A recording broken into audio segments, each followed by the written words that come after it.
legacies of genocide and forced displacement from this territory, and we pay our respect to the many diverse Indigenous peoples still connected to this land on which we gather.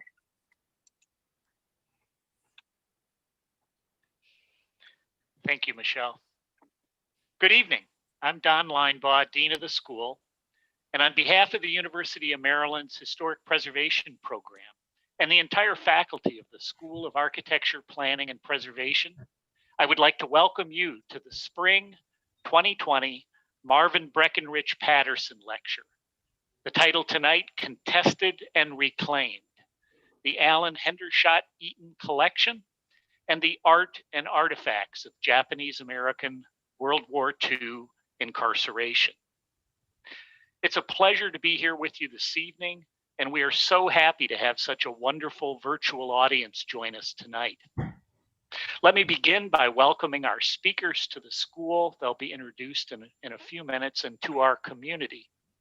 We greatly look forward to your presentations on this significant history. The Marvin Breckinridge Patterson Lecture was established through a generous gift from Mrs. Patterson in 1998 to support an annual public lecture on historic preservation. Born of privilege, Mrs. Patterson dropped her given name of Mary and under the name Marvin Breckinridge studied photography, cinematography, and journalism at a time when women had very little entry into these fields. Her cousin, also Mary Breckinridge, was the founder of the Frontier Nursing Service in Kentucky, and she was the subject of Marvin Breckinridge's acclaimed first silent movie in 1930, a movie I'm sure many of you have seen. Marvin Breckinridge eventually worked as a freelance photographer and photojournalist and as a CBS broadcaster in Europe during World War II. Hired by Edward R. Murrow, she was one of the first women correspondents to cover the war. In 1940, she married Foreign Service Officer Jefferson Patterson, but had to end her career in journalism due to State Department restrictions on the wives of diplomats. In addition to endowing our lecture series tonight, Mrs. Patterson is also known for her generous gift of Jefferson Patterson Park to the state of Maryland. The park is home to the Maryland Archaeological Conservation Lab and contains over 80 archaeological sites. Incidentally, the Pattersons' home at the park was designed by pioneering architect Gertrude Sawyer.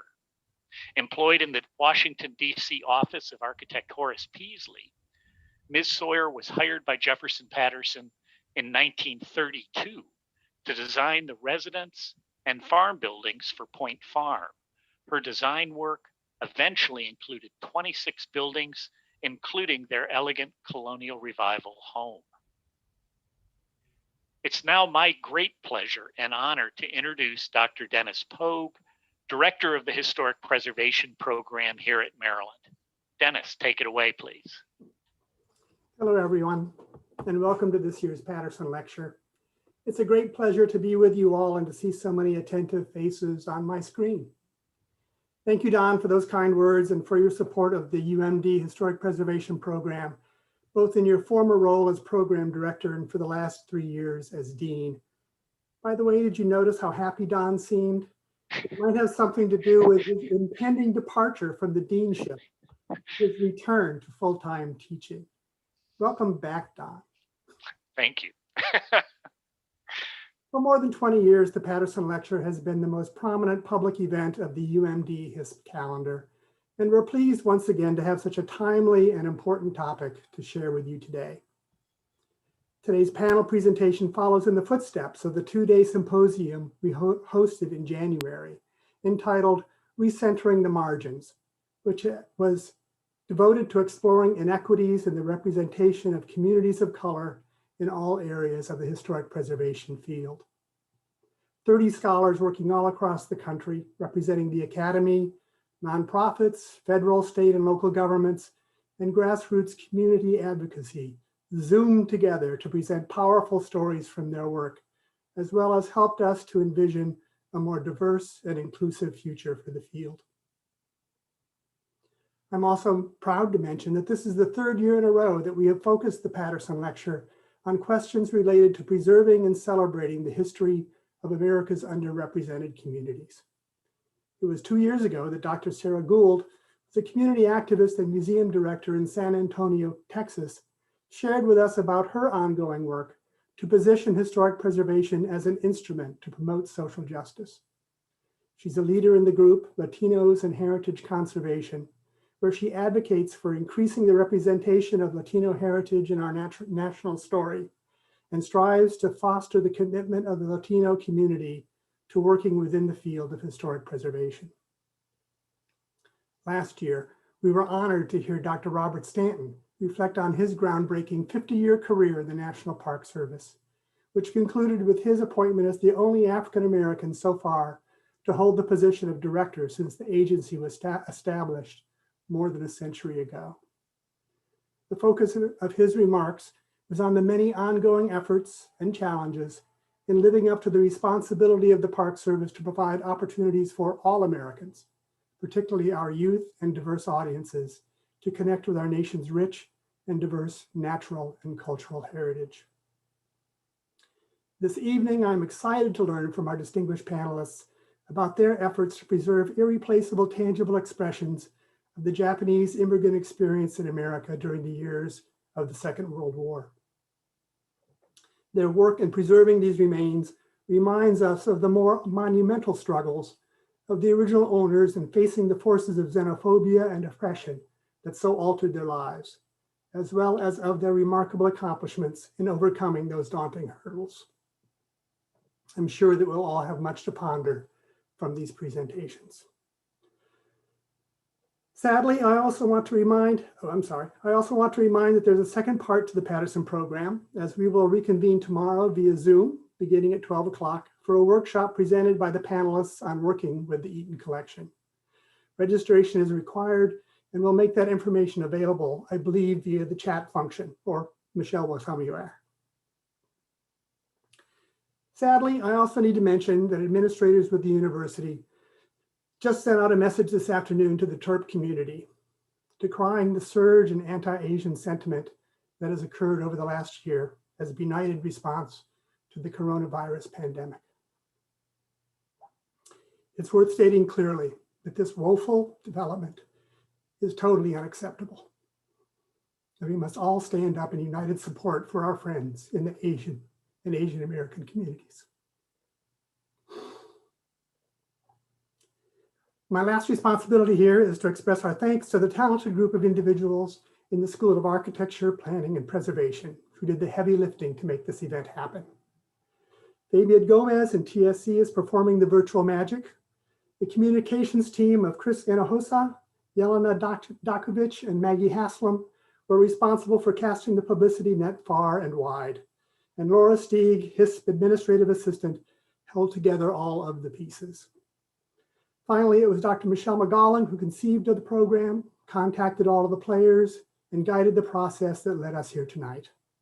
I will now turn it over to Dr. McGowan to give us our marching orders and introduce the rest of the program. Michelle. Thank you, Dennis, and thank you, Dawn, for your introductions and welcome. Again, my name is Michelle McGowan, and I'm honored to be a presidential postdoctoral fellow here at the University of Maryland School of Architecture, Planning, and Preservation in the Historic Preservation Program. This is my second year here, and I wanted to bring together this illustrious group of panelists tonight that you get to hear from. After last year, a little over a year ago, on a day of remembrance, which is February 19th, which honors and commemorates the day of the signing of Executive Order 9066, which you'll hear a little bit more about from hopefully from Dr. Sojin Kim. But I got to go to the Smithsonian National American History Museum, where they had these three panelists or three speakers speak on the Eaton collection and their work around recovering, identifying, and bringing home these material objects. And so for me, this is a personal kind of part of my work. I come from California, Southern California. Actually, one of my very first internships was through the Getty in Los Angeles at the Japanese American Cultural and Community Center in Little Tokyo, Los Angeles. And I was fortunate to meet many folks who talked about their experiences, either those who were incarcerated during World War II or their descendants, and the impact of this significant time in American history, to say the least. And as Dennis has just mentioned, to come full circle today, this week, these past few weeks, Higashi Hongonji Buddhist temple in Los Angeles and Little Tokyo was vandalized last week. Someone climbed a really tall fence and started a fire and knocked down some of the lanterns. And so it's, you know, the sentiment of anti-Asian racism and xenophobia is still present and very much part of our lives, as, you know, many of us even walking, you know, in our daily routes and our routines now have to fear our own safety and the safety of our elders, of our neighbors and our friends and family. And so tonight I am honored to bring the panelists and the moderator to University of Maryland. And so without further ado, I want to introduce the moderator for Contested and Reclaimed, the Allen Hendershott Eaton Collection and the Art and Artifacts of Japanese American World War II Incarceration. I am thrilled to bring my friend and colleague, Dr. Sojin Kim, here tonight as our curator. Sojin is a curator at the Smithsonian Center for Folklife and Cultural Heritage, a research and education department that collaborates with communities in the United States and around the world on cultural heritage policy and cultural sustainability issues. She works on exhibitions, international festivals, local research projects, and media productions that focus on migration, music, and public history. Sojin holds a PhD in folklore and mythology from the University of California, Los Angeles, go UCLA. She previously worked as a curator at the Japanese American National Museum and the Natural History Museum of Los Angeles County. She serves on the board of Asian and Pacific Islander Americans in Historic Preservation. And before I go over to Sojin, I just want to say I forgot the Zoom kind of information. We have the chat, so if you have questions, be sure to put them in the chat. We'll try to keep track of them, as we may get overwhelmed, but we'll try our best throughout tonight's presentation. And also in the chat, you will start to see links that we'll throw out during some of these presentations. So if you would like to learn more about certain references that the speakers speak of, we can share that with you. So without further ado, I would like to introduce Dr. Sojin Kim. Thanks, Sojin.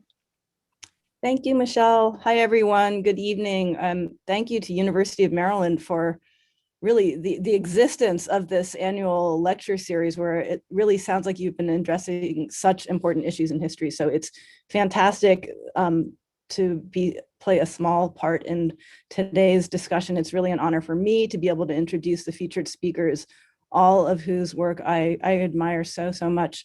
But before I do so, I guess since Michelle referred to this, I'm going to add just a few words maybe to provide some historical context and to emphasize maybe a few things to keep in mind that will help to reinforce the scale, the scope, the stakes that are really tied up in the work of the panelists. And really their work is incredible and extraordinary.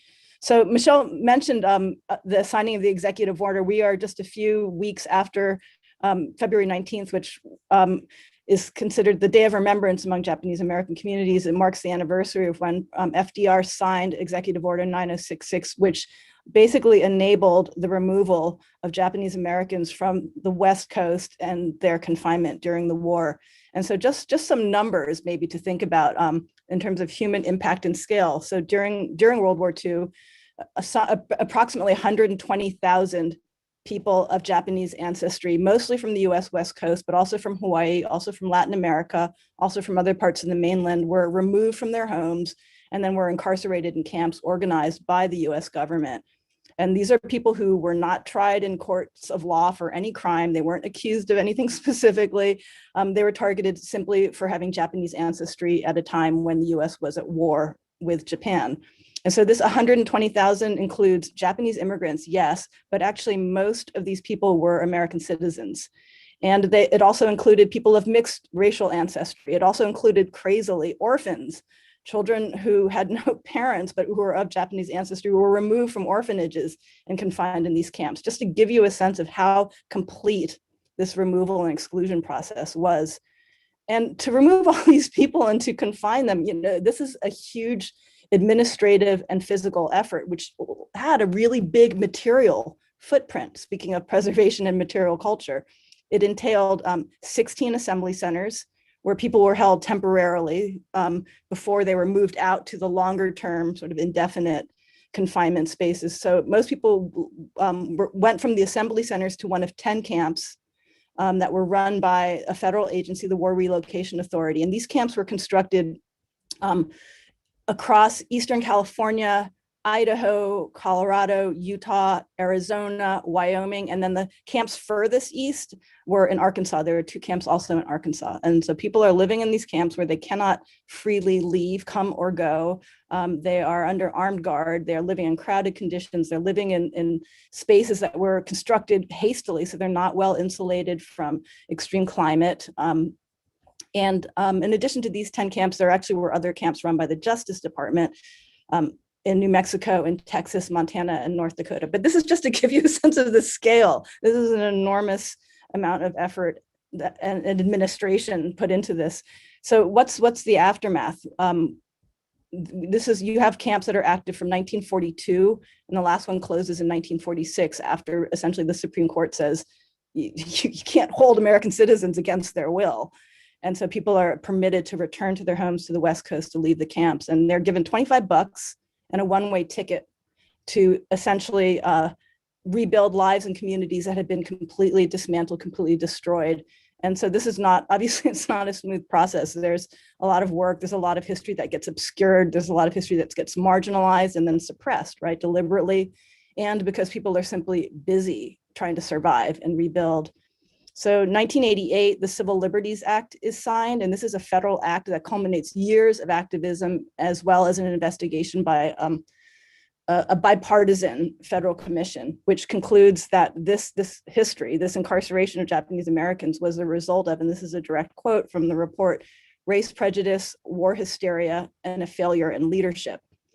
And so through this act, the US government makes an apology, pays reparations to the surviving people who had survived, who are surviving, who had been incarcerated, and then sets up an education fund, a public education fund. And I think this is interesting in that, I mean, we use this term a lot today, right? Reckoning, but I think this legislation is interesting because it does represent a way in which there was a formal government effort and reckoning about this history as a part of American history that was worthy of collective memorialization.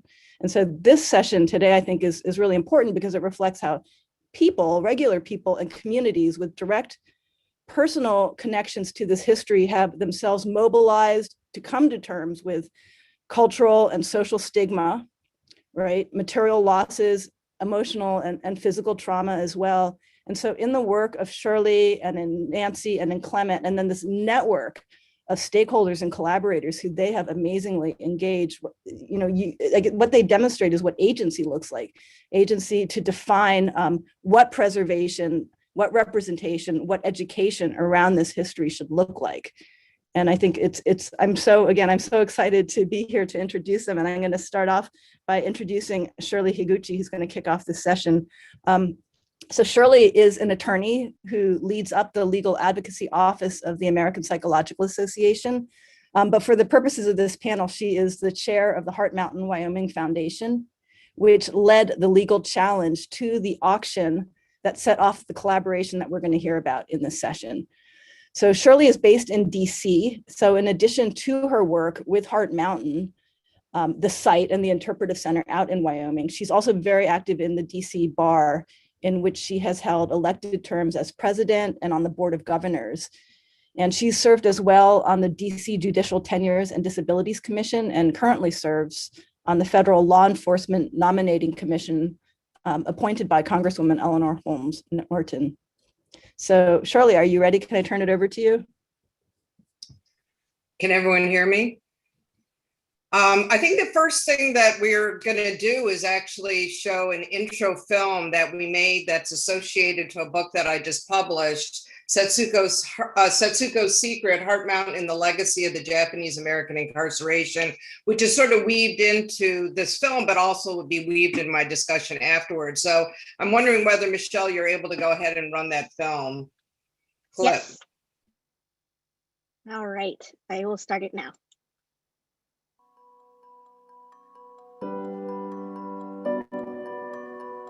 I always knew that my parents met as children at a place called Heart Mountain in Wyoming. And my mother, Setsuko, always called it a place of love.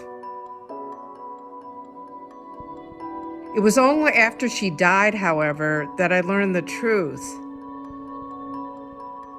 Heart Mountain was a prison.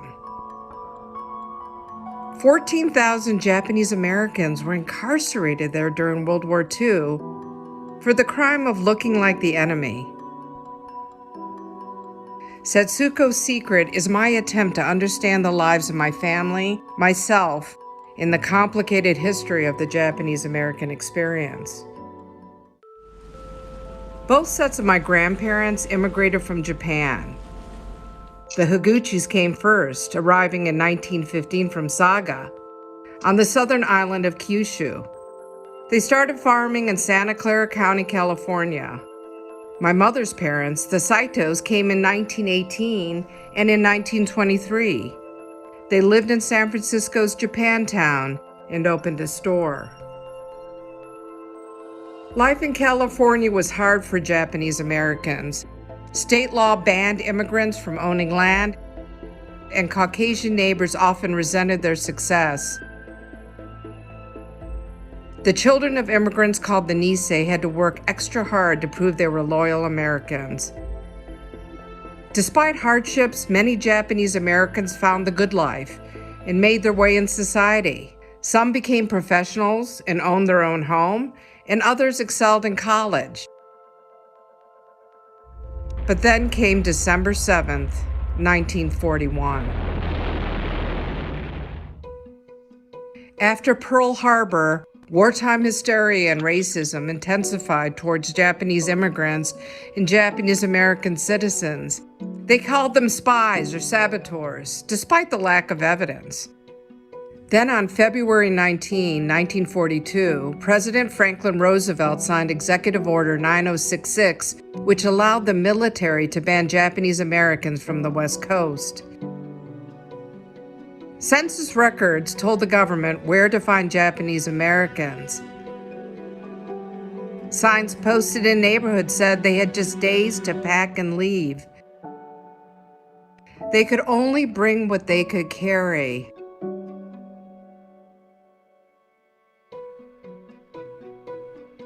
My family was issued a duffel bag with their name and number stenciled on the outside. Shikata ganai, some said, the Japanese term for "it can't be helped." There was little resistance. They were first sent to assembly centers, which were temporary concentration camps on converted fairgrounds and racetracks. Some families slept in horse stalls and were forced to live like animals. This lasted a few months. Then the prisoners rode on a darkened train to one of the 10 concentration camps scattered across the U.S. My father remembers peering under the window shades to see where the train was going.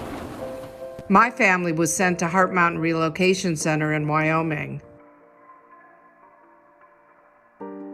Many prisoners wept when they saw their new home surrounded by barbed wire and guard towers. Wind and dust swept through the tar paper walls. The barracks had no running water, the bathrooms had no privacy, and the mess hall food was terrible. Summers were sweltering and winters were brutal. The prisoners repeated another term, gaman, which means endure. In spite of this treatment, many incarcerees yearned to serve the country that imprisoned them. They enlisted in the army and fought bravely in Europe and the Pacific. But others stood up for their rights. More than 80 men at Heart Mountain resisted the military draft as long as they were prisoners. They were convicted and sent to federal prison. The rest of the Japanese American community shunned them for decades. My parents and grandparents spent 3 years behind barbed wire.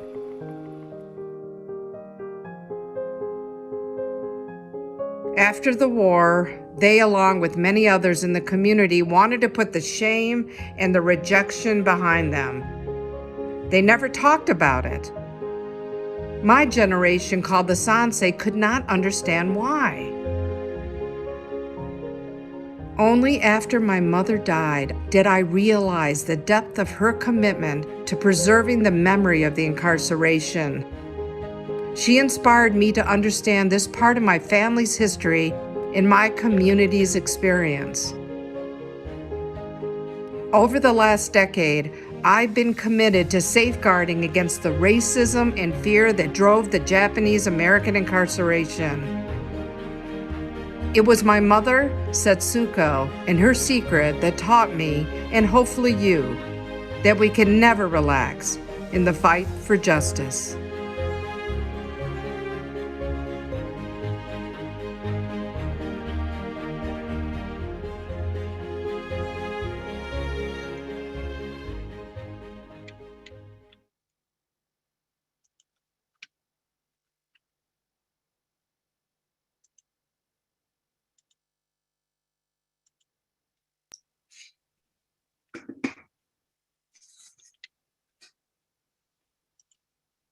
Okay, Shirley, I'm going to share your PowerPoint.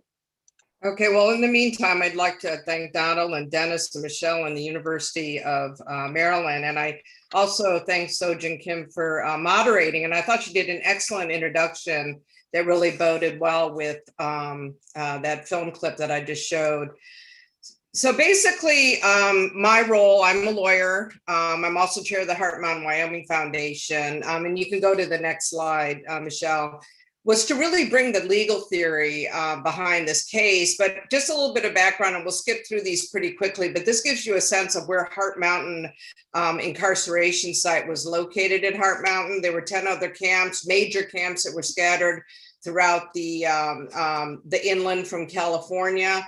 But it really shows how far Heart Mountain was from where my parents came from, which was San Jose, California, and as well as San Francisco. Next slide.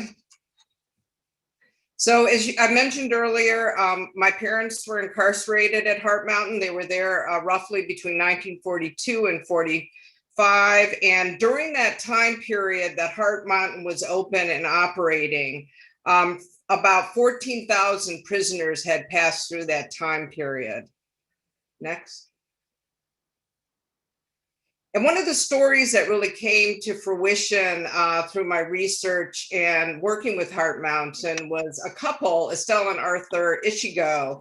And Estelle was a white woman, as you could tell, and she wasn't required to go to camp after Executive Order 9066 was implemented, but she wanted to be with her Japanese American husband, Arthur, and that's how she ended up imprisoned at Heart Mountain.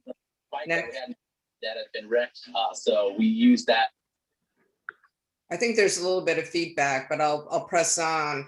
So the book that this Allen Hendershott Eaton, who was a craft expert, he wrote this book, Beauty Behind Barbed Wire, and this is sort of the basis of where the lawsuit and all the problems had sort of evolved, and we'll get into that next.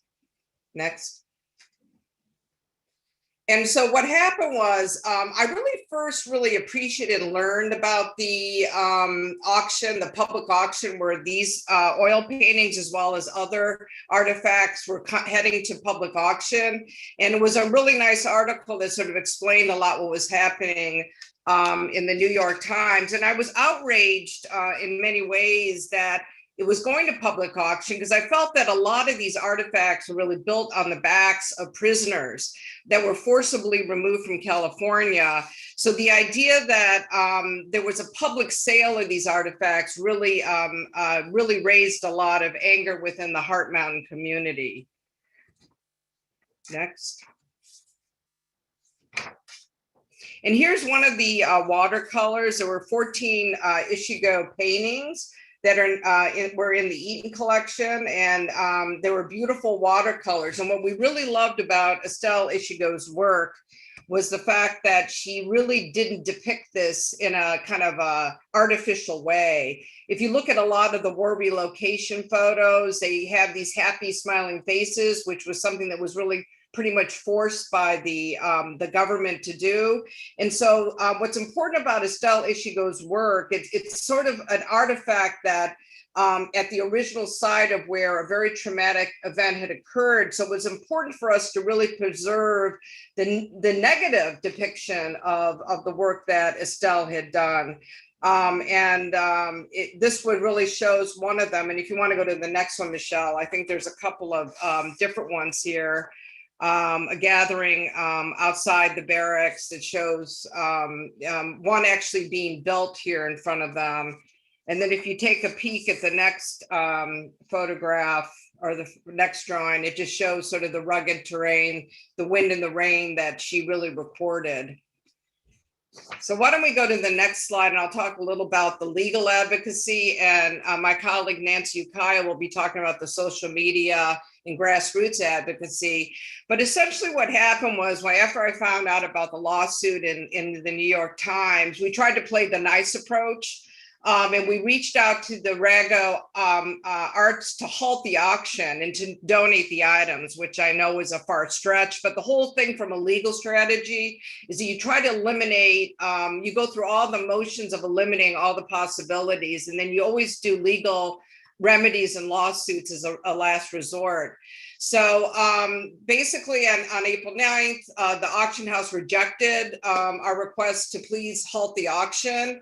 And then after doing an evaluation of the artifacts that were valued at $26,000, my board made an offer for $50,000, which, you know, to be quite frank, a lot of the Nisei, the Japanese American generation that was incarcerated there, asked why was I asking so much, but it was part of an offer to make them, to prove a point that they're really in it for the money and not about the community engagement. On April 13th, we retained a lawyer that we actually ended up having to raise money and fund. And on April 15th, our lawyer notified Rago of the intent to file the injunction, and then they canceled the auction that evening. So next slide, please.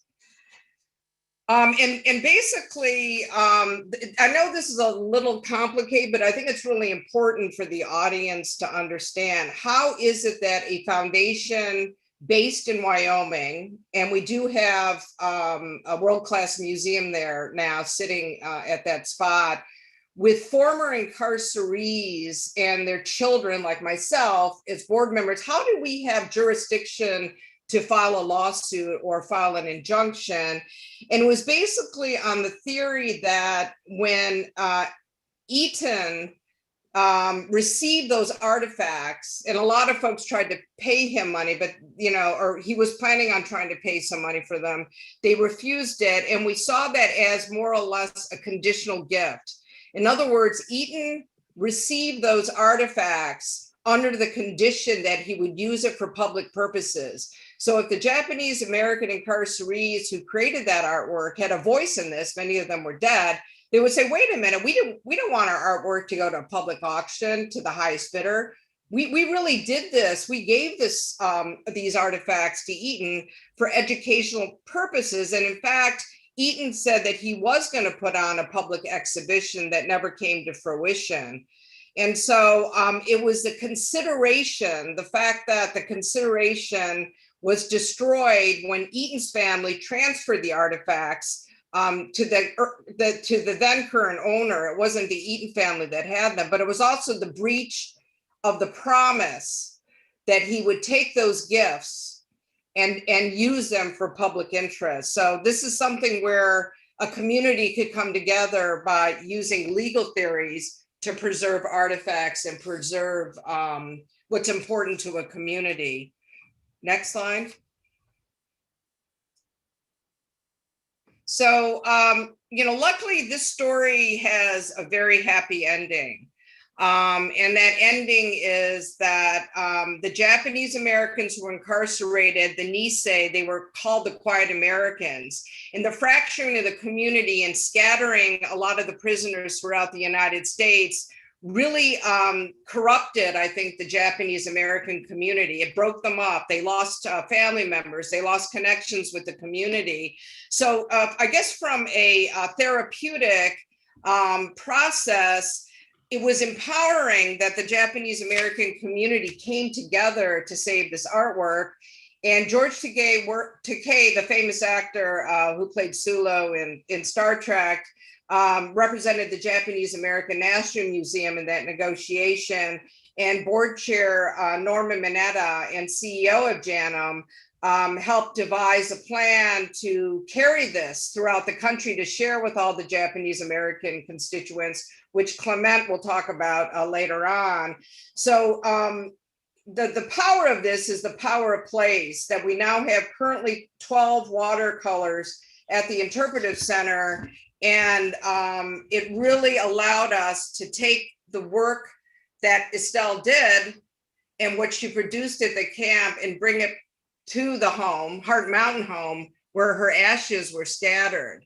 So what I had said to, and we could just go back to the screen if you want now, Michelle, or my face, is that, I always told everyone that I knew that Estelle would have wanted the artwork at Heart Mountain, because anyone that would ask a Nisei, Bacon Sakatani, to distribute and spread her ashes on Heart Mountain, it doesn't take a rocket scientist to figure out if she was alive, she would wanted her artwork back at Heart Mountain, where it was created, where her ashes are now scattered. So that's basically my legal summary, and I appreciate everyone's time for listening. Thank you, Shirley. And I know that there's going to be a number of questions. We're going to take questions at the very end after Nancy and Clement both speak. And again, there's going to be the workshop tomorrow where you can actually hear more about some of these individuals that Shirley mentioned. But let me move this along then to the next presentation, which is going to be by Nancy Yukai, who is a researcher, a writer, and an activist based in Berkeley, California.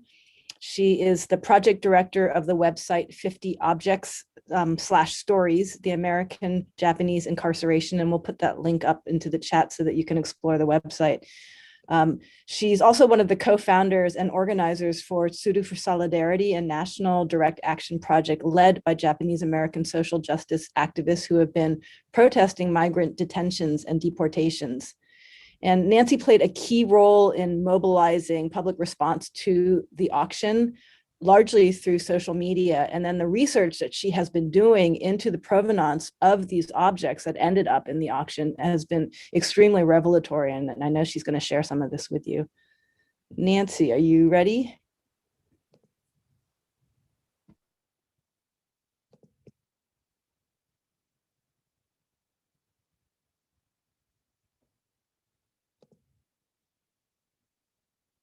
Excuse me. So thank you very much, University of Maryland, and everybody for attending today. I titled my lecture, Not for Sale, Japanese American History, because I think the important point to remember is that our cultural heritage was tagged, priced, and ready to be sold to the highest bidder. And I really thank the Patterson Lecture for allowing us to talk about this today, because the context keeps changing, although artifacts continue to be sold. So actually, I wanted to mention that just 2 weeks ago, an auction house suspended the sale of 19th century Jewish burial records. And a Brooklyn auction house was selling an important register of families who lived in a village in Romania during World War II. Almost all the residents had been killed at Auschwitz-Birkenau. I wanted to show that auctions are happening every day and selling cultural property. And so 2 years ago in 2019, an important auction of the Ebony Archives of 20th Century Black Life was going on the auction block after the parent firm went bankrupt. And the New York Times ran some of the most important photographs, and you'll see in the last sentence, it said, because historians feared the archive could end up hidden away if it goes into the hands of a private bidder. And then in 2016, so 5 years ago, there was an important auction in France of Native American artifacts. Many were considered to be spiritual, sacred objects, and that was going to be held in Paris. So in this context, in this landscape of people's heritage being sold, we saw 6 years ago, as you saw in Shirley's presentation, an article in the arts blog of the Sunday New York Times. And actually, this is 6 years ago, almost to the day, March 5th. And it said, art of internment camps will head to auction. The Allen Eaton collection would be sold, and such material rarely surfaces on the market. So this was very odd because every once in a while you might see something for sale in a garage sale or on eBay, but to have an auction with a named collection seemed unprecedented, actually. So what was this? The collection was comprised of 450 items, 300 of which were photographs. Most were government photographs and in the public domain, but there were also privately taken photographs. It also included items such as a chair made of scrap lumber, shell pins made of shells that were collected on the desert in Topaz and in Tule Lake. Pins, that little watercolor at the top is postcard sized, and it was made by a teenager who painted them on actually the back of exclusion notices. And among the things was this wooden plaque. And what is this? And so it turns out that in Hiroka was a immigrant poultry farmer, thus the rooster. And it turns out that H. Fukuyama was a relative. And what is this 6H5G? Well, that was the barrack in which these two family members were imprisoned.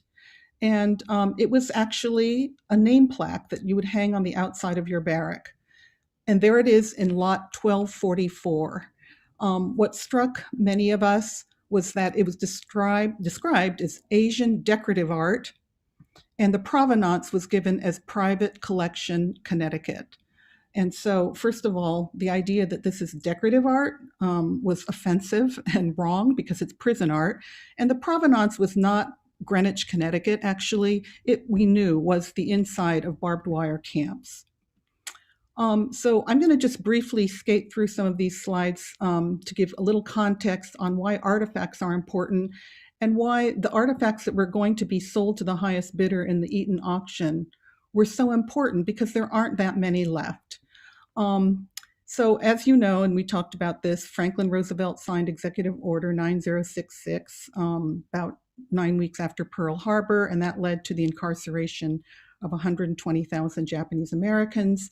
Most of them were citizens. This is actually, I'm in Berkeley. This is an Oakland grocery store where the owner was a UC Berkeley graduate and put this sign up the day after Pearl Harbor to assert his American citizenship.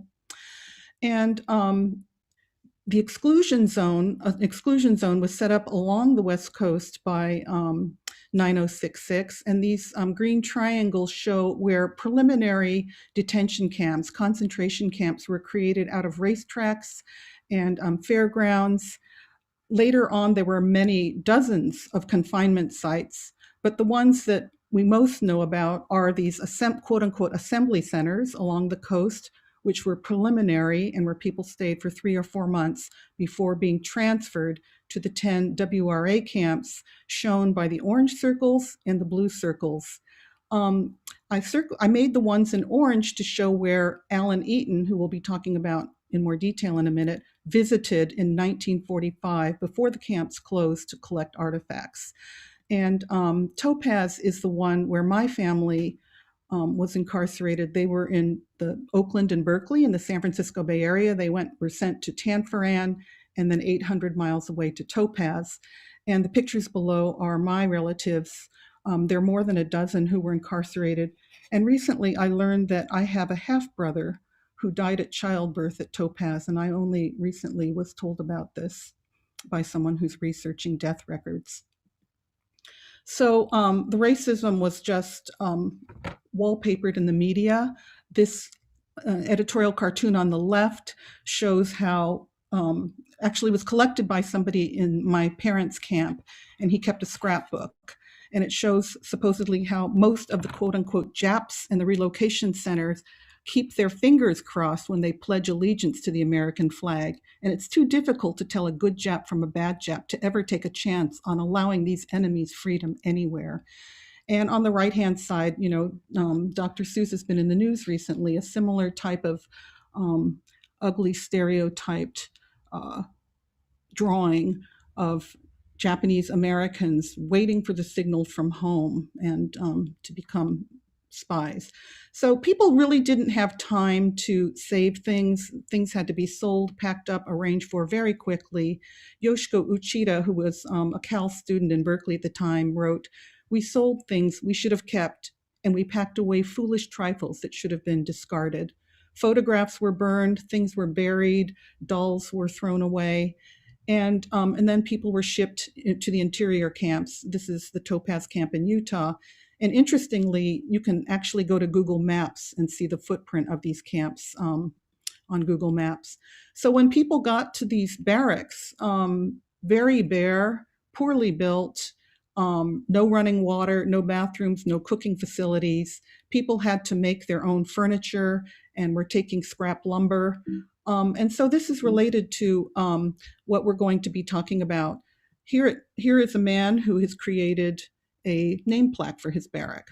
Here is a little stool that has been made out of scrap lumber, and a chair, and even the wooden clogs, the geta, which are under his feet, which were necessary in the mud, and also in the gang toilets and showers, which were in the group and were very wet and unsanitary. People also made things in basically prison art classes. They had a lot of free time, and these were on display. This is a drawing by Mine Okubo, who was at Topaz. And you can see very early on that people started to make name plaques. And this one is at the racetrack, at the horse stalls at Tanforan, south of San Francisco. Ironically, the character says Tomicho, which can possibly be a reference to a family name, but it also might be a sarcastic comment because Tomi means wealth and abundance. And so he's saying here the corner of wealth and abundance.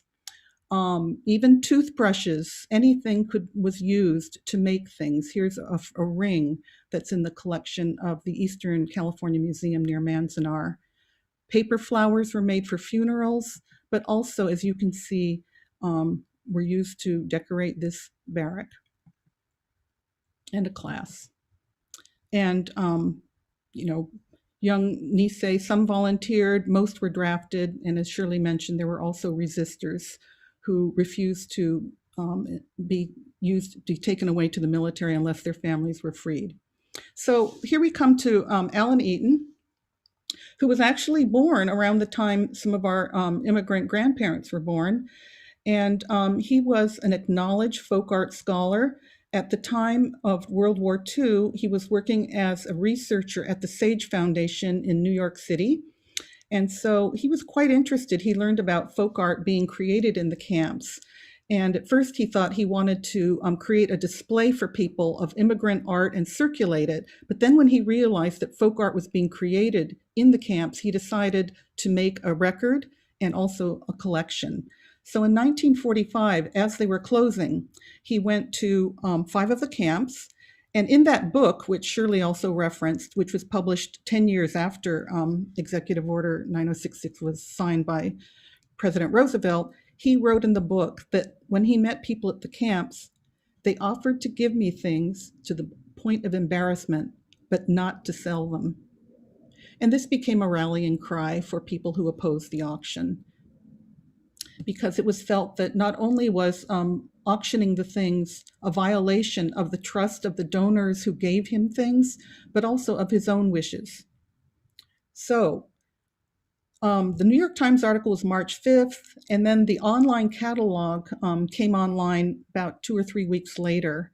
And it was really a shock to see that these 450 items were divided into 24 auction lots. Just the shock of seeing our cultural heritage on an auction block numbered with a price tag.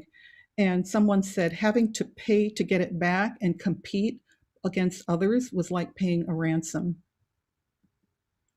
So there was a small group of people in Northern California, actually in the San Francisco Bay Area, and we were kind of emailing and talking. Barbara Takei in Sacramento was there. I noticed Lorna Fong's on this meeting. She was involved. And we just thought, you know, what can we do? Should we bid? Should we? A lot of people in the Japanese American community thought auctions are for rich people. I don't know anything about auctions. I don't know how to respond to this. What does this mean? Some of these things are already in museums. So at any rate, but the idea was, we felt that objects of oppression should not be sold, and they certainly shouldn't be sold to private bidders who just get to have them because they have the most money. And so although the people in our group were not particularly social media savvy, we were able to get actually my daughter to form a Facebook page.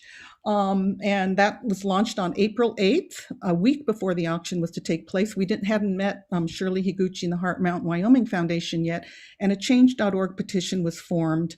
And the Facebook page became a way to sort of get the word out, to mobilize people, and then people started creating memes and hashtags.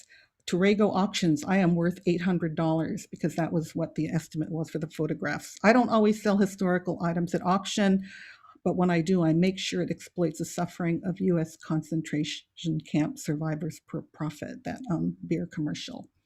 What was quite moving to us, but also to the change.org people, they said that everybody who signed, not everybody, but many, many people who signed also left a personal statement.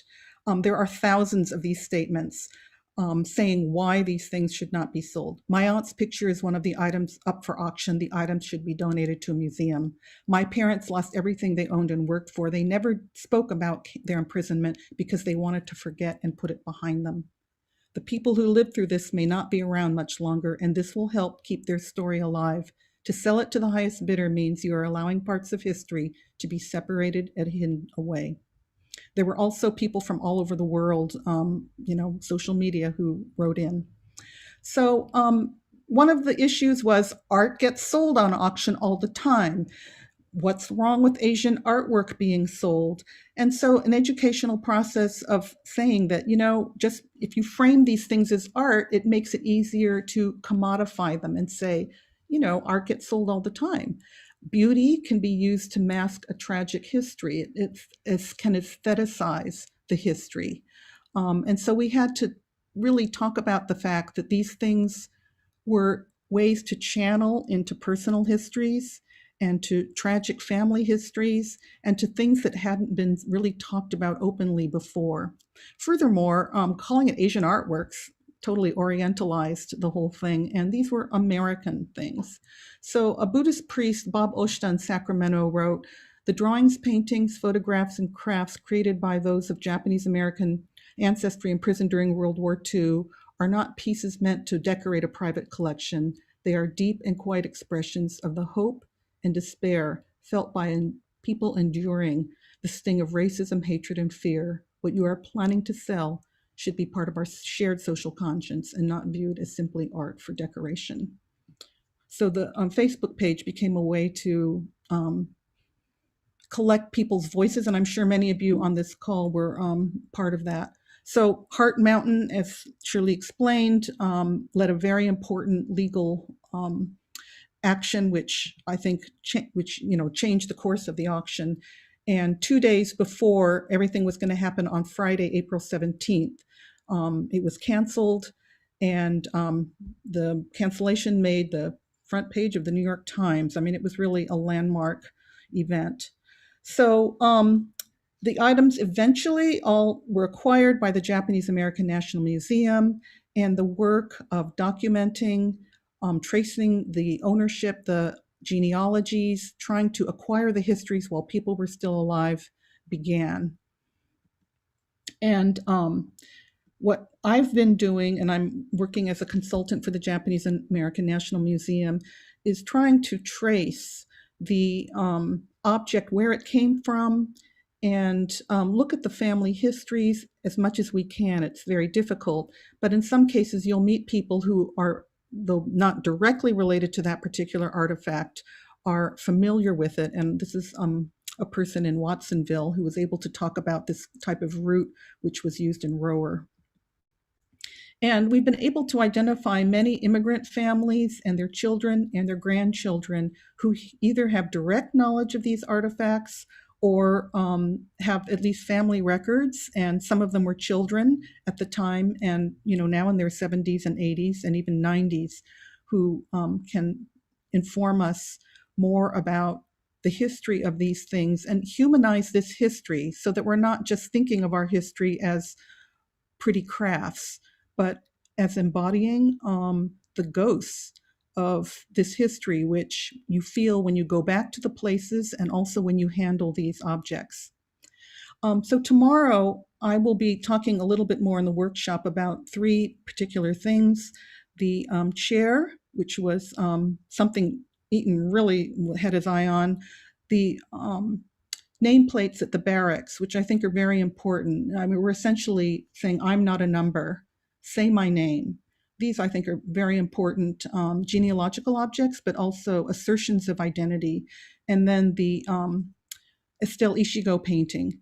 So we've been able to contact the descendants of some of these things, and I'll be talking about that.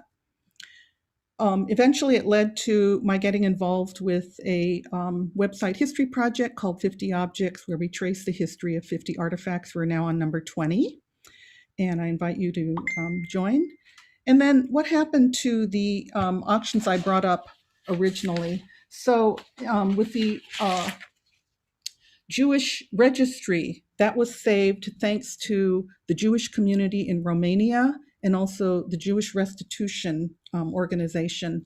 The Ebony Archive was bought by 4 foundations, including the Getty, the MacArthur, the Ford, and Mellon Foundation, and it's going to reside permanently for public access at the Smithsonian's National Museum of African American History and Culture and the Getty Research Institute.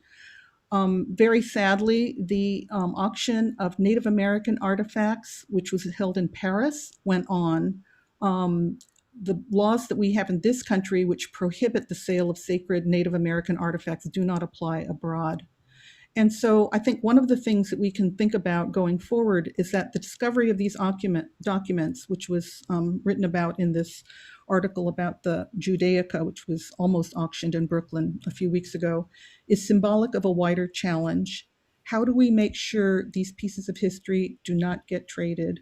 We will be reaching out to auction houses in a more systematic way and looking for partnerships.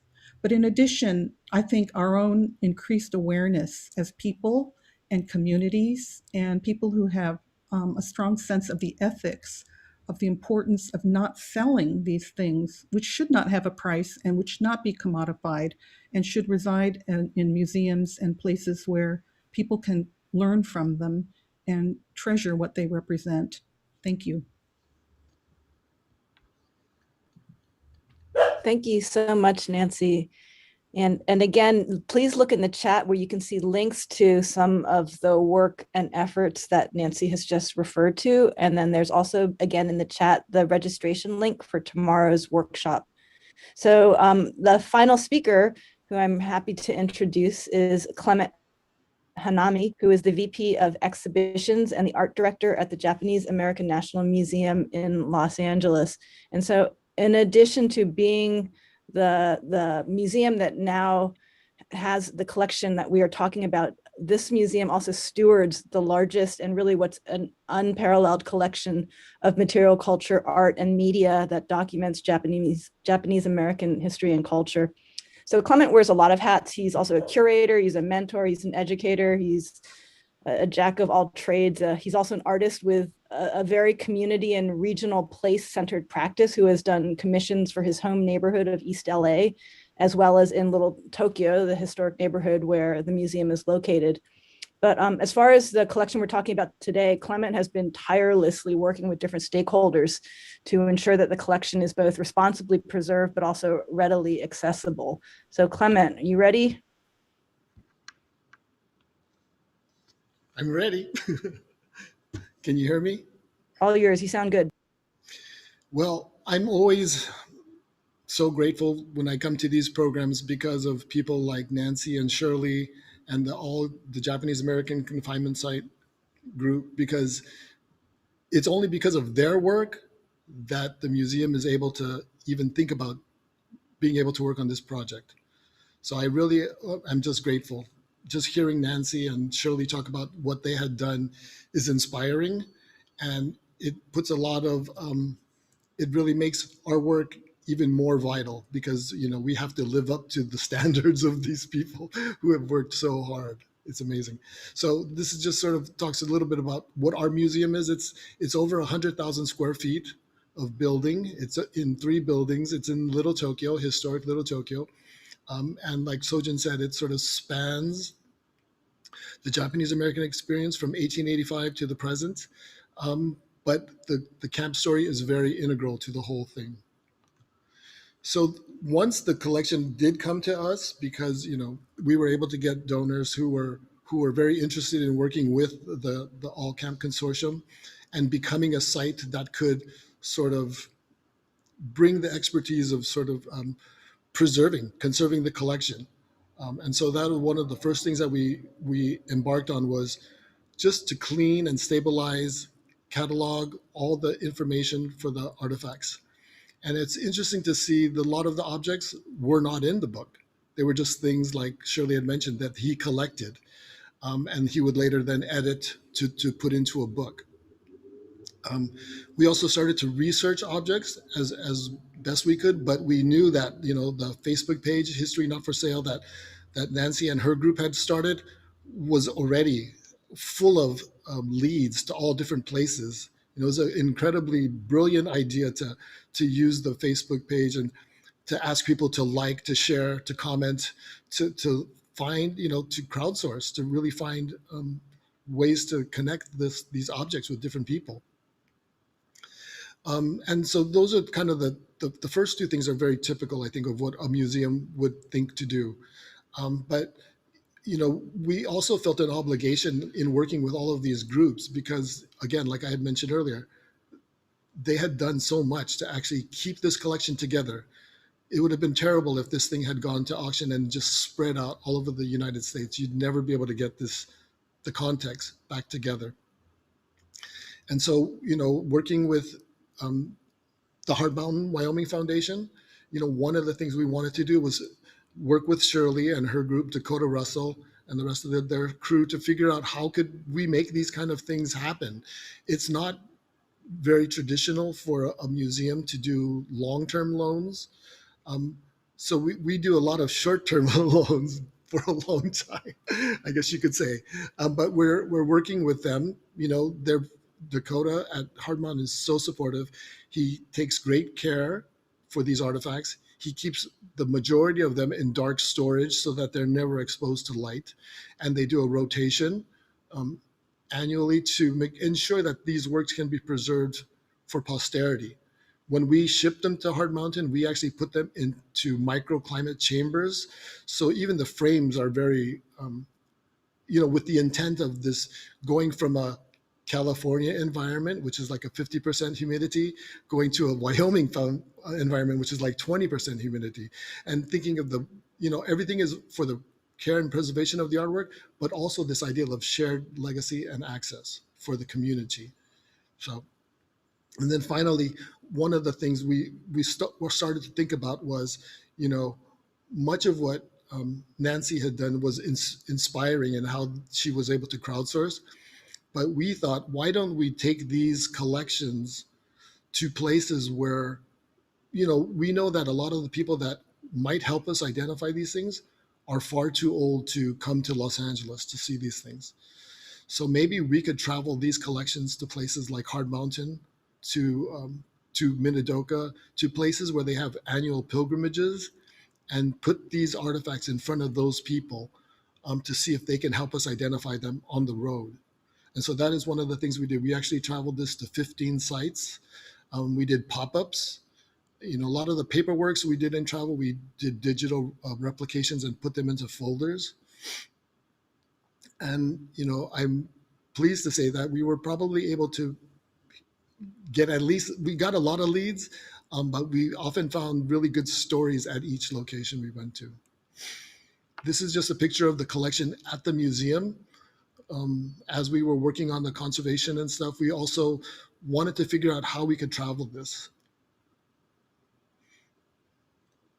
And then this is one of the artifacts that we actually, in our research at the museum, we were able to discover. So on this plate, it actually says Yoshihide Muro. It took a long time to translate the Japanese too, because this is older Japanese. It's not necessarily contemporary. So we were lucky to find out that there was only one Muro in the database. And when we looked at it, we found Yoshihide, Jack.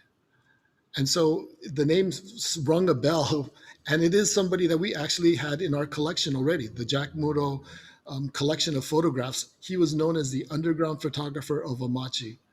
And so what he had done, if you can look at this picture, he dug a hole underneath his bed in camp. Photography was contraband in the camps, but in a matter of months, the camp directors realized these people are not spies. These people are just regular Americans. If they want to buy a camera and from a Sears catalog, they allowed them to do it. It took a little while, but the restrictions began to become lax. There's a lot of interesting stories about that we can't go into right now, but maybe tomorrow. And then so we thought, well, where is Jack? Maybe we can talk to him. And so this is just a short video of us taking the artifact to Jack, who was living in a retirement home locally.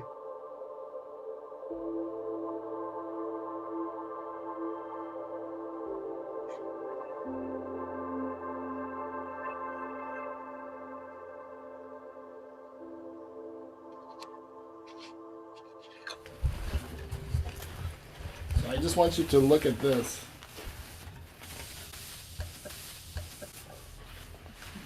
If that's something that you recognize. No, so oh,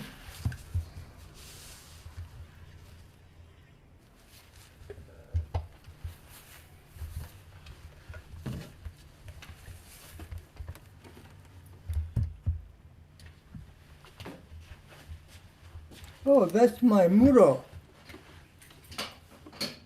What about here?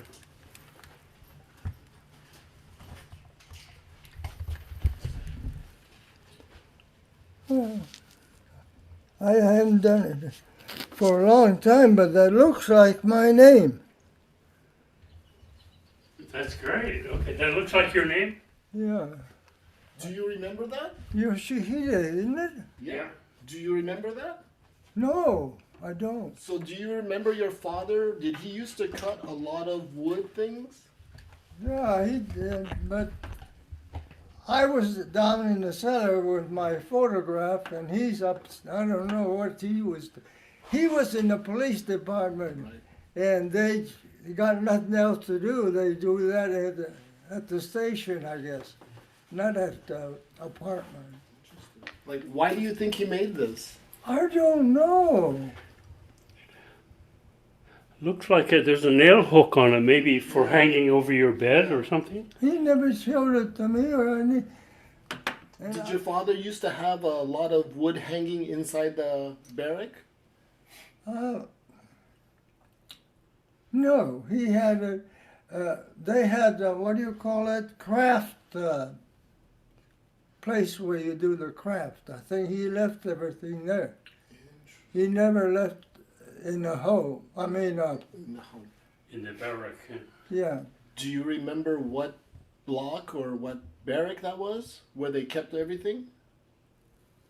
No. I have no idea where. Maybe it was at the police department. Oh, okay. No other in my family or close friend did that kind of stuff. So it had to be. So my dad must have done it. Yeah, I think that's what we wanted to confirm. So now when we put it back in the museum, we know who made this. Oh. Before then, it was a mystery.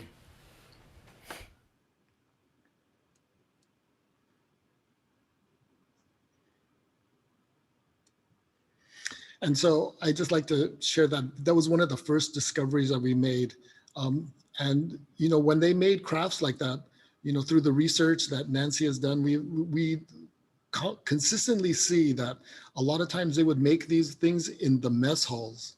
And because they didn't have tools, like everyone didn't have tools, they would have to share tools across tables. And so a lot of them worked together.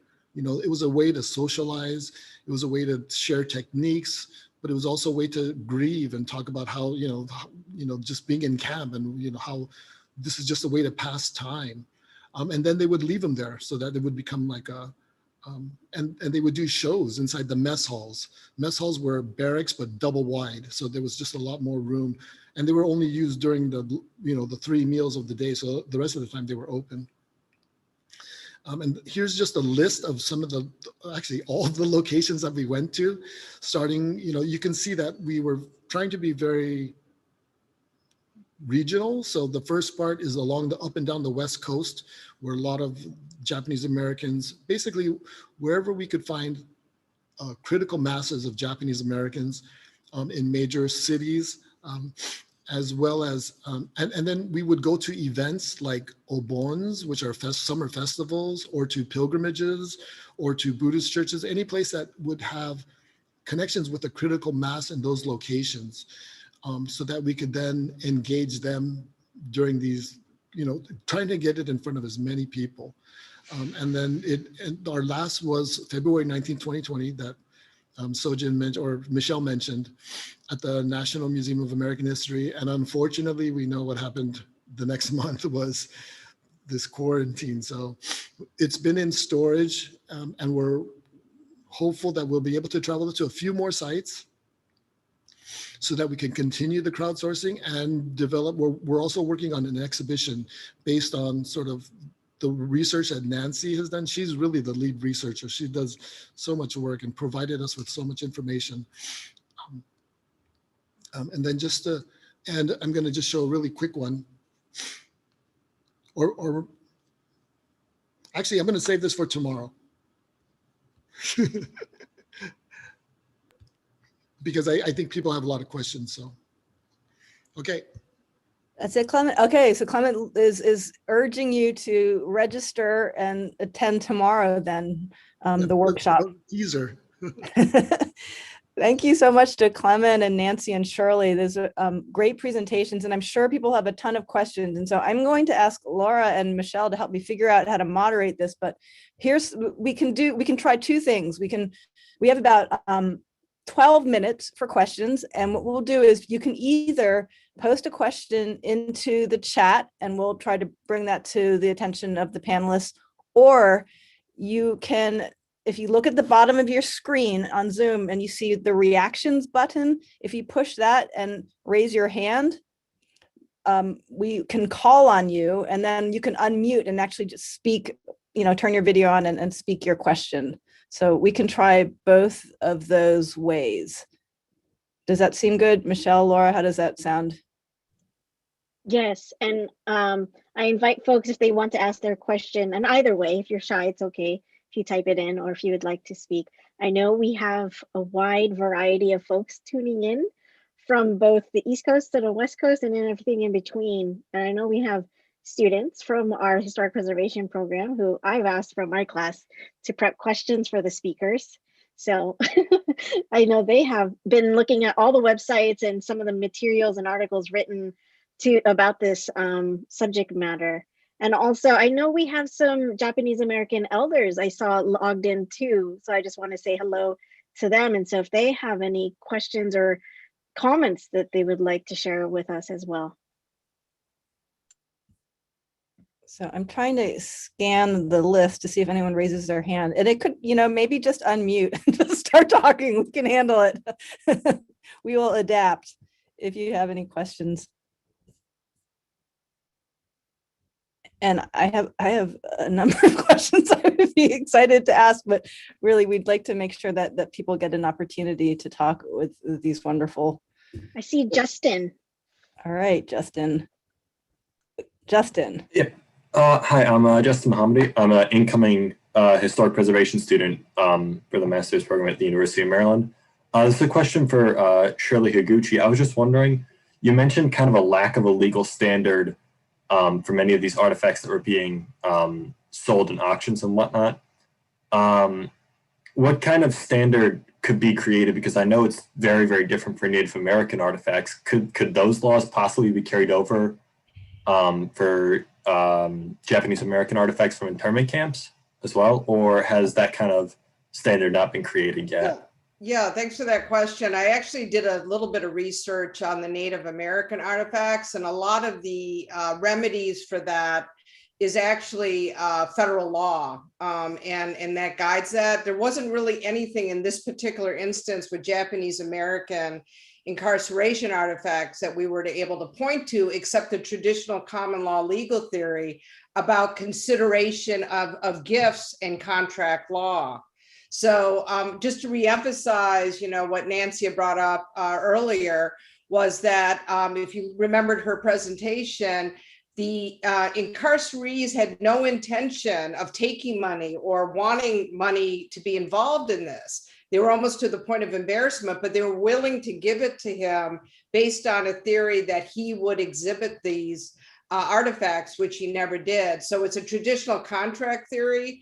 I think with the Native American artifacts, I think the breadth and the range of the violation that Native Americans have suffered is a little bit broader. You're talking about bones and remains and religious aspects. Whereas in our case, it was just a pure contract law. You basically lied by trying to do a public auction, with what happened. Thank you. And I'm trying to keep scanning to see if there are questions. I have a question for everyone. We know that words matter, right? I was very taken when I saw this collection go up, because the Eaton book had been literally a resource for the curatorial staff at the Japanese American National Museum that we would refer to when we were making decisions about collections that were being offered. Right, exactly, that on the bookshelf. And we are sort of persisting to call it the Eaton collection, but this collection does not begin and end with him. We realize it really is about all of the people whose stories and materials are manifest in these objects. And I'm wondering if you guys have thought about how should we refer to these things now? Should we be thinking of them in terms of Eaton as a collector? Should we be thinking about it in a different way altogether now?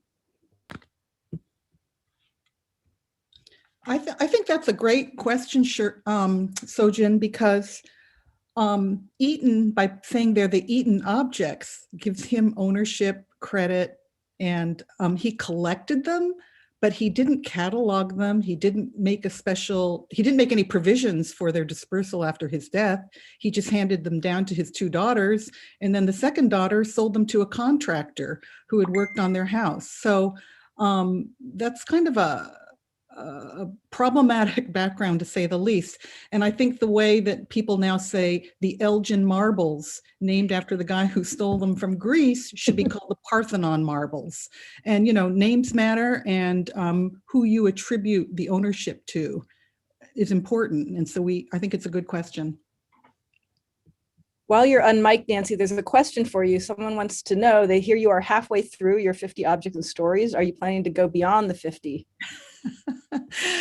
Stay tuned. It's an interesting question, because we don't define an object as just a 3D thing you can hold in your hand, but we're also looking at landscapes, and we want to make sure that we include the diversity of genders, ages, regions. And so thank you. We're thinking that if we do, we're not going to limit ourselves to 50. But first we have to get to number 21. Well, that was a question from David Fujioka, and then Stacy has affirmed that she also is in favor of going beyond 50. And then there is a question which really to pose to all the panelists, and maybe there are other people too on this call who would want to address this. If a resident of the camp passed away, did the family have permission to have a funeral, and was there a cemetery near the camp? Well, I know with Heart Mountain, there were people who passed away that were buried there, and we actually found some of the original headstones. And I know there was some cooperation with the Cody town in terms of cremating and sort of taking care of the body like a mortuary. So we actually found, remnants of a cemetery actually at the Heart Mountain site. And what's really interesting, I just must say, I don't read Japanese, but we had a Japanese student come to the side and read one of the headstones. And she didn't really speak very good English, but she just started crying and crying. And I was like kind of looking at her and wondering what was happening. But she didn't know that she was now going to school at Northwest College in a place where the Japanese were mistreated. And it brought so much pain to her when she was translating the headstones. Is it possible to allow people who attend to speak? Because I believe Barbara Takei is on the call, and I understand that the cemetery at Tule Lake was raised. And I think it would be great if people who have insights that they can share on this topic would like to unmute and share what they know. So, well, thank you, Nancy. Sort of unexpected. But at Tule Lake, there was a cemetery, and it turns out, well, right now it's just a big hole in the ground.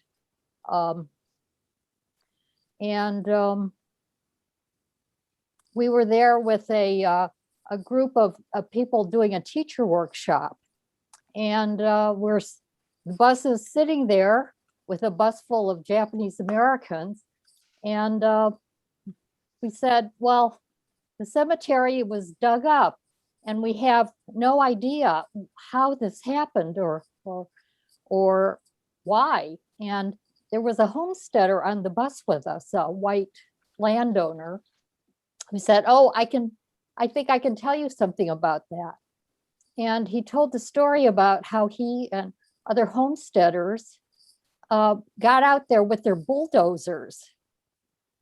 And they dug up the cemetery because the dirt there is kind of gravelly. And they used it on construction projects to build the airport. Yeah, there were ditches. The Tule Lake site had a grid of ditches for drainage. And so they used this ground that was the cemetery to fill the ditches that were then, after the ground was leveled, that became the Tule Lake Airport. And we are currently fighting to protect that site, which is currently being used as the small rural airport. I'm sorry, I'm just getting very emotional. This makes me so angry. But we've been in litigation for the last 6 years, fighting to protect the integrity of that site from an airport expansion project, an airport, of course, that it was built out of the land that was the former cemetery. So, and the perverse thing is that the airport is now owned by a tribe, a very small tribe in Oklahoma, that is working with the local white homesteaders to expand this airport. And I don't know, I was involved with a project in Bismarck, North Dakota, where the local tribe that is operating a college now, a tribal college, that they felt that there were just unsettled spirits there at Bismarck, where Issei and Japanese Americans from Tule Lake who renounced their citizenship were incarcerated or interned at Bismarck.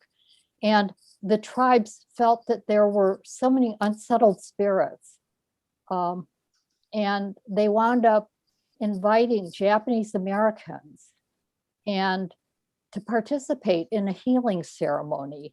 It was an eagle feather ceremony to wipe away the tears.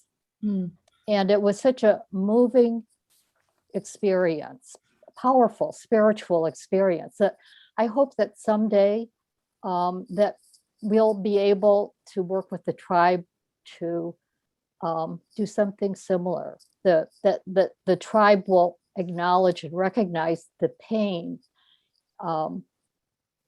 that is part of that, the fabric of that site. 331 people died at Tule Lake. They died on that physical site. And the land is troubled land. And at some point, maybe we'll be working. I hope that we'll have the opportunity to work with not only that tribe, but a lot of the local tribes who have their own painful stories.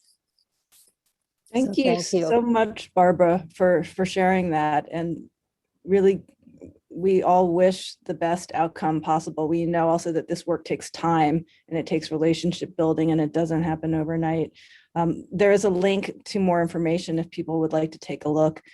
Another interesting thing about funerals and burials is if you look at photographs from camp, there are many photographs that document funerals. And what we will see in these funeral pictures are these wreaths of flowers. And in fact, they weren't made of real flowers. They were actually made of paper flowers, things that people made, which would not have survived the years up to present. So we know that this was a craft, that this was something that people did because of these photographs that have documented these incredible send-offs that people had in camp. So I could just add one more thing is that the question really is, were people allowed to be buried where they lived when they were in the West Coast? There's a lot of restrictions on Asians being buried in just regular cemeteries. They would have to have been sent somewhere else because, like restricted covenants, there were racism and prejudice in the cemeteries. And I know that, Clement, following up on that, there is a cemetery at Topaz, but no one was ever buried there. And I've heard that the locals didn't want anyone buried there. And then there's also the fact that many Buddhists wanted to have the deceased cremated. And so then they would have the ashes, and these ashes would be carried around. And so that's another object or precious thing, a family member who was carried from the camp back to wherever they might have gone. Thank you, Nancy. So unfortunately, we're at the close. We've run out of time, and I wanted to, again, thank everyone, thank Michelle, thank the organizers, thank all the panelists, and thank everyone for attending, and reminding you, again, sign up tomorrow for more in-depth interaction and information about this incredible work. And I want to hand this back now to Dr. Pogue and Dr. Limbaugh to close up the session. Thanks, Sojin. Sorry, I will take it to close it out. But I just want to thank you, Sojin, for moderating this wonderful panel discussion. I've had the great fortune to hear these presentations before and to interact with these wonderful people in the past, but it's just wonderful to bring it to University of Maryland. We see a lot of really good activity happening in our chat, everyone's saying hello. So I'm really excited, and again, invite folks if you want to see more. Clement gave a little teaser of what he may cover tomorrow, and Nancy said what she's gonna, there's a chair. The chair has a story. The oil painting that we used for our flyer has its own story, as we had talked about or heard about Esther Ichigo, and then the nameplates, right? And so if you want to join us, it's 12 p.m. Eastern time for the West Coast folks, so it'll be 9 a.m. for you. It won't be streamed on Facebook, so it'll just be on Zoom. And it's a smaller session, so you'll hear from Nancy and Clement just the processes of identifying, documenting, and preserving these material objects. And hopefully even, we can talk about, I know we didn't have time really much, for those who are in historic preservation, our students, of how do you bring these materials back, right? How do you bring it? And I think Shirley mentioned it. Some of the watercolors from Esther Ichigo is now back at Heart Mountain, right? So even bringing it back not only to the places of incarceration during World War II, but maybe of like, how do you bring it back, as Clement had shown to Jack Muro, bring it back to the families for them to even connect with it, in different ways, and how we can take these material objects back to place. And so again, thank you everyone. I think the staff here that have helped with the communications and the tech and all the logistics. So thank you again. And we are recording this. I forgot to mention at the top of the session, I'm sorry, but we're recording it and we'll have it posted on our school's YouTube channel shortly. So thank you everyone.